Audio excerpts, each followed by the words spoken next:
क्या आप जानते हैं कि वो फल कौन सा था जो आदम और हवा ने खाया, जिसके खाने से मौत और श्राप उनके जीवन में आया? वो कौन सा फल था जिसे खाने के लिए शैतान ने हवा को उकसाया? ज्यादातर तस्वीरों में आदम और हवा को सेब यानी एप्पल खाते दिखाया जाता है, पर वो फल ना तो सेब है और ना ही अंजीर, वो फल है अंगूर। जी हाँ, परमेश्वर की आज्ञा तोड़कर जो फल आदम और हवा ने खाया और जिसे खाने से उनके जीवन में श्राप और मौत आई, वो फल अंगूर था। बहुत से यहूदी रबी भी यही मानते हैं कि वो भले और बुरे के ज्ञान के वृक्ष का फल अंगूर है। यही अंगूर वाइन बनाने में, दाखरस बनाने में इस्तेमाल किए जाते हैं। बाइबल में सबसे पहली शराब वाइन दाखरस नूह ने बनाई थी। क्या आप जानते हैं कि जल प्रलय के खत्म होने के बाद, जहाज में से बाहर आने के बाद नूह ने सबसे पहला काम यही किया, उसने अंगूरों की खेती की। और जैसे आदम उस भले और बुरे के ज्ञान के वृक्ष के फल को खाकर गिरा, उसी तरह नूह भी उस अंगूरों की बनी दाखरस को पीकर मतवाला हो गया और तब ही से उसके परिवार में गड़बड़ शुरू हो गई। जिस तरह आदम और हवा के समय सब कुछ उन्हीं से शुरू हुआ था, उसी तरह जल प्रलय के बाद सारी मनुष्य जाति नूह के द्वारा दोबारा से शुरू हुई। और इसीलिए परमेश्वर ने भी जिस तरह आदम को आशीष दी थी, उसी तरह उत्पत्ति अध्याय 9 उसकी 1 आयत में परमेश्वर ने नूह और उसके परिवार को आशीष दी और उनसे कहा कि फूलो फलो और बढ़ो और पृथ्वी में भर जाओ। पहली बार तो आदम गिरा ही, पर दूसरी बार नूह भी गिरा। बाइबल में लोगों ने बड़ी बड़ी गलतियाँ की जब जब वे दाखरस के मतवाले। शैतान को लोगों ने हवा बना रखा है, उसमें इतनी भी ताकत नहीं कि एक छोटी सी चींटी को भी मार गिराए। अगर आज वो लोगों को तंग कर पा रहा है तो इसलिए क्योंकि परमेश्वर ने उसे छूट दी है ये सब करने की। पर वही लोग शैतान के प्रभाव में आते हैं जो परमेश्वर की हजूरी से बाहर हैं। आज लोग तब यीशु की तस्वीरों को शैतान के साथ पंजा लड़ाते दिखाते हैं। ये सब बकवास है। बाइबल में लिखा है लूका 10 उसकी 18 में कि यीशु ने कहा मैं क्या आप जानते हैं कि आपकी सोल, आपकी आत्मा की कीमत क्या है? बाइबल बताती है कि हम यीशु मसीह की दुल्हन हैं और यीशु मसीह हमारा दुल्हा है। यीशु मसीह के समय में शादी से पहले मंगनी के समय दुल्हा दुल्हन के पिता के साथ बैठकर दुल्हन की कीमत तय करता था और फिर दुल्हन की कीमत देने के बाद मंगनी हो जाती थी। अब दुल्हा अपने घर वापस चला जाता है और दुल्हन के लिए घर तैयार करता है और इस दूरी के दौरान दुल्हन को तोहफे भेजता रहता है ताकि दुल्हन उसके आने का इंतजार करती रहे। इसी तरह यीशु मसीह जो हमारा दुल्हा है, उसने हमारी कीमत अपनी जान सूली पर देकर अदा की। उसने हमें अपने लहू के द्वारा खरीदा और वापस स्वर्ग में गया ताकि अपनी दुल्हन के लिए घर तैयार करे। और इस दौरान उसने हमारे लिए गिफ्ट भेजा जो है पवित्र आत्मा। अगर आप एक विश्वासी हैं तो याद रखें, आप कोई मामूली से इंसान नहीं हैं। आप वो लोग हैं जिन्हें परमेश्वर की कुर्बानी के द्वारा, परमेश्वर के लहू के द्वारा खरीदा गया है। आपको बचाने के लिए एक परमेश्वर को खुद मरना पड़ा। परमेश्वर के लिए आप बहुत कीमती हैं। इसके बारे में पूरा जानने के लिए आप वीडियो को हमारे चैनल पर देख सकते हैं। वीडियो का लिंक कमेंट सेक्शन में और डिस्क्रिप्शन में दिया हुआ है।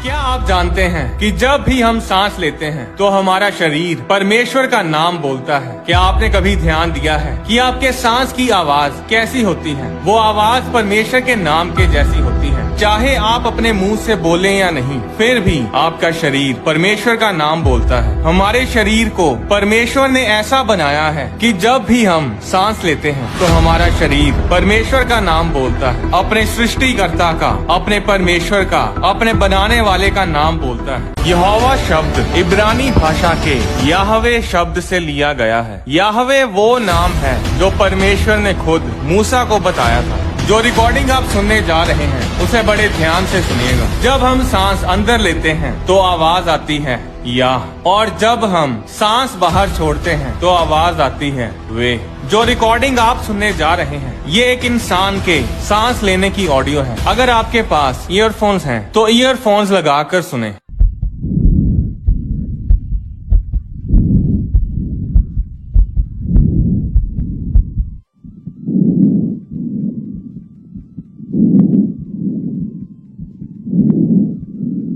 हर सांस जो हम लेते हैं वो इस बात का सबूत है कि परमेश्वर है। आप जानते हैं कि दानव धरती पर कैसे आए? क्या धरती पर दानव रहते थे? क्या 18-18, 20-20 फुट के आदमी होते थे? क्या दुष्ट आत्माएं होती हैं? अगर वो होती हैं तो वो कहां से आई? दुष्ट आत्माओं को किसने बनाया? उत्पत्ति अध्याय 6 उसकी 1 से 4 आयत में लिखा, फिर जब मनुष्य भूमि के ऊपर बहुत बढ़ने लगे और उनके बेटियां उत्पन्न हुई, तब परमेश्वर के पुत्रों ने मनुष्य की पुत्रियों को देखा कि वे सुंदर हैं और उन्होंने जिस जिसको चाहा उनसे विवाह कर लिया। तब यहोवा ने कहा, मेरा आत्मा मनुष्य से सदा लो विवाद करता ना रहेगा, क्योंकि मनुष्य भी शरीर ही है, उसकी आयु 120 वर्ष की होगी। उन दिनों में पृथ्वी पर दानव रहते थे, और इसके पश्चात जब परमेश्वर के पुत्र मनुष्य की पुत्रियों के पास गए, तब उनके द्वारा जो पुत्र उत्पन्न हुए वे शूरवीर होते थे, जिनकी कीर्ति प्राचीन काल से प्रचलित है। दानव तब पैदा हुए जब परमेश्वर के पुत्र मनुष्य की पुत्रियों के पास गए। ये परमेश्वर के पुत्र कौन थे? अय्यूब अध्याय 1 उसकी 6 आयत में लिखा, एक दिन यहोवा परमेश्वर के पुत्र उसके सामने उपस्थित हुए और उनके बीच शैतान भी आया। ये परमेश्वर के पुत्र स्वर्गदूत थे जो स्वर्ग में परमेश्वर के सामने उपस्थित हुए थे। ये कोई मनुष्य नहीं थे जो धरती से स्वर्ग में पहुंच गए। अय्यूब अध्याय 2 उसकी 1 आयत में लिखा, फिर एक और दिन यहोवा परमेश्वर के पुत्र उसके सामने उपस्थित हुए और उनके बीच शैतान भी उसके सामने उपस्थित हुआ। अय्यूब अध्याय 38 उसकी 4 आयत में लिखा, जब मैंने पृथ्वी की नींव डाली तब तू कहाँ था? यदि तू समझदार हो तो उत्तर दे। उसकी नाप किसने ठहराई? क्या तू जानता है? उस पर किसने सूत खींचा? अय्यूब अध्याय 38 उसकी 6 आयत में लिखा, उसकी नींव कौन सी वस्तु पर रखी गई, या किसने उसके कोने का पत्थर बिठाया? जबकि भोर के तारे एक संग आनंद से गाते थे और परमेश्वर के सब पुत्र जय जयकार करते थे। लोग बोलते हैं कि हॉस्पिटल्स में मासूम लोग और तो और छोटे छोटे बच्चे मर रहे हैं, बलात्कार हो रहे हैं, सब तरफ करप्शन ही करप्शन, बुराई ही बुराई बढ़ती जा रही है। अगर परमेश्वर सच में है तो फिर वो सब कुछ ठीक क्यों नहीं करता? क्यों सब तरफ दुख ही दुख नजर आता है? क्यों मेरा बिजनेस बढ़ता नहीं? कहाँ है परमेश्वर? कहाँ है बड़े बड़े चमत्कार करने वाला जीवित परमेश्वर? तो जवाब ये है कि मासूम लोग मरते हैं तो मर जाएं, बिजनेस फ्लॉप होते हैं तो हो जाएं, परमेश्वर कुछ नहीं करेगा जब तक कोई इंसान परमेश्वर को इस धरती पर इनवाइट नहीं करेगा कि परमेश्वर इस धरती पर आए और सब कुछ ठीक करे। और वो इनविटेशन हम प्रार्थना के जरिए परमेश्वर को देते हैं। बाइबल बताती है कि परमेश्वर की मर्जी है, परमेश्वर की इच्छा है, उसकी विल है कि सब लोग शांति में रहें, कोई एक्सीडेंट ना हो, कोई दुखी ना हो। पर बाइबल ये भी बताती है कि परमेश्वर ने हमें अपने जैसा बनाया है। इसका मतलब है कि जैसी परमेश्वर की मर्जी है, जैसी परमेश्वर की एक अपनी इच्छा है, वैसे ही हमारी भी एक इच्छा है। हम अपनी मर्जी के मालिक हैं। परमेश्वर ने आदम और हवा को अपनी इच्छा के मालिक बनाया था। अब परमेश्वर की आज्ञा को मानना है या नहीं, ये आदम और हवा की अपनी इच्छा, अपनी विल थी। परमेश्वर ने अपनी इच्छा, अपनी मर्जी को उनके ऊपर थोपा नहीं। परमेश्वर अपने वचन में, अपने कैरेक्टर में इतना वफादार है कि वो जानता था कि आदम और हवा उसकी आज्ञा को तोड़ेंगे और उस मना किए हुए फल को खाएंगे। फिर भी परमेश्वर ने उनके फैसले में दखल अंदाजी नहीं की।